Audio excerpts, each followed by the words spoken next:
atas jawabannya.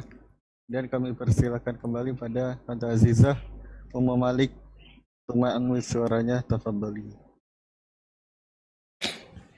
Assalamualaikum Ustadz. Waalaikumsalam warahmatullahi wabarakatuh.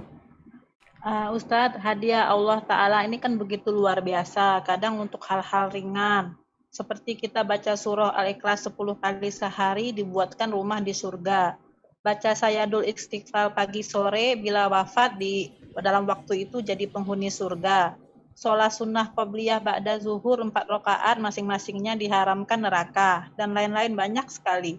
Tapi sebaliknya ancaman Allah untuk hal-hal maksiat pun banyak. Jadi pertanyaan Ana, di mana posisi wanita yang misalnya dia rutin baca doa sayadul istighfar pagi sore, baca surat Al-Ikhlas 10 kali, tapi saat bersamaan tatkala dia wafat dia masih tidak berjilbab, masih riba, masih memakan harta haram dan lain-lain yang ancamannya tidak akan mencium bau surga atau dipastikan oleh Allah akan masuk neraka bagi yang memakan harta haram. Jadi apakah hadiah atau janji Allah untuk memasukkan kita ke surga dan membuatkan rumah ke surga itu masih tidak pasti, karena di satu waktu bersamaan bisa terjadi hadiah dan sekaligus ancaman. Ya, siap. Barakallahu fiik. Baik jamaah, ini pertanyaan penting nih ya. Berkaitan dengan Allah memberikan janji-janji indah untuk beberapa amalan. Dan ini dikerjakan sama orang itu. Tapi Allah juga memberikan ancaman-ancaman untuk perbuatan-perbuatan dosa. Dan ternyata orang ini juga ngamalkan tuh. Dia melakukan dosa, tapi dia melakukan amalan-amalan ketaatan ini. Bagaimana nantinya proses orang yang seperti ini? Kita tahu nanti akan ada hisab. Yang pertama perlu diketahui, janji-janji Allah itu untuk amalan yang diterima. Untuk amalan yang diterima. Ada orang sholat nggak khusyuk, nggak ikhlas, ya nggak akan dapat tuh janji. Jadi kalau bicara dia mengamalkan perintah-perintah Allah, bisa jadi diterima, bisa jadi ditolak. Kalau diterima, janji itu akan Allah berikan. Tapi di satu sisi dia punya dosa. Dia melakukan dosa-dosa besar yang ancamannya neraka. Maka nanti akan ada penimbangan amalan. Akan ditimbang jamaah. Lebih berat mana? Apakah bobot dosa yang dia kerjakan lebih berat? Sehingga nanti dia akan masuk neraka terlebih dahulu. Gak cukup nih amal-amal soleh dia untuk berhadapan sama dosa-dosa dia. Maka akan ada hisab. Akan dibagikan buku itu. Dia akan lihat lebih banyak mana catatan merahnya atau catatan hitamnya, catatan baiknya atau catatan buruknya yang ada dalam rapot dia.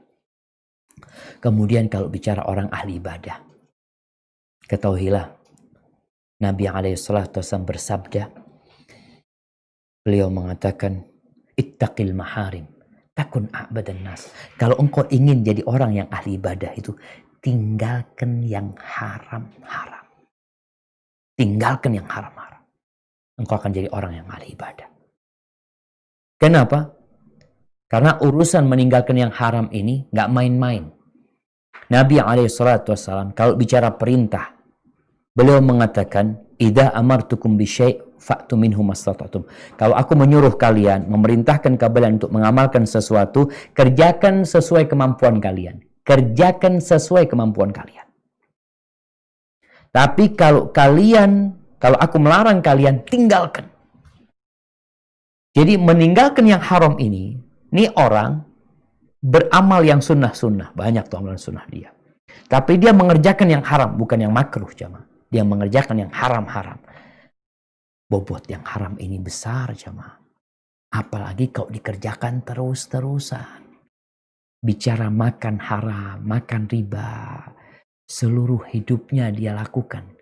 Sedangkan amalan ini hanya sewaktu-waktu dia kerjakan nantinya. Maka sekali lagi nanti akan ada penimbangan amalan tersebut. Sehingga akan nampak apakah dia termasuk orang-orang yang mendapatkan balasan, cukup amalan dia itu untuk mengalahkan dosa-dosa dia, atau ternyata lebih berat dosa-dosa dia. Hada wallahu a'lam bishawab. Syukran Ustadz. Bagaimana bila hasilnya sama Ustadz? Nah, 50-50, benar-benar 50-50 itu atau kembali ashab kepada al-a'raf? rahmat Allah. Nanti kembali kepada rahmat Allah Subhanahu wa taala. Jadi ada orang-orang yang namanya ashabul a'raf, yang mereka nggak masuk surga, mereka nggak masuk neraka. Yang nanti mereka kalau melihat neraka mereka ketakutan. Kalau melihat surga mereka ingin masuk surga. Yang nantinya akhirnya Allah memasukkan mereka ke surga. Artinya kalau 50-50, pada akhirnya nanti Allah akan memasukkan mereka ke surga Allah SWT. Tapi mereka masih tertahan.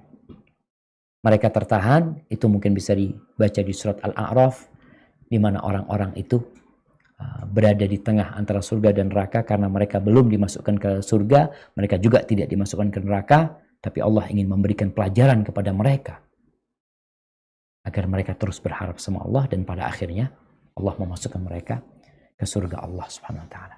Hada wallahu a'lam bishawab. Ustadz, berarti ancaman yang tidak akan mencium bau surga itu pasti dengan catatan ya Ustadz ya? Semuanya. Sebagaimana amalan itu dengan catatan. Artinya ada orang beramal, belum tentu diterima amalannya. Belum tentu. Orang berangkat haji, akan diampuni dosa-dosanya. Ada orang berangkat haji tambah banyak dosanya.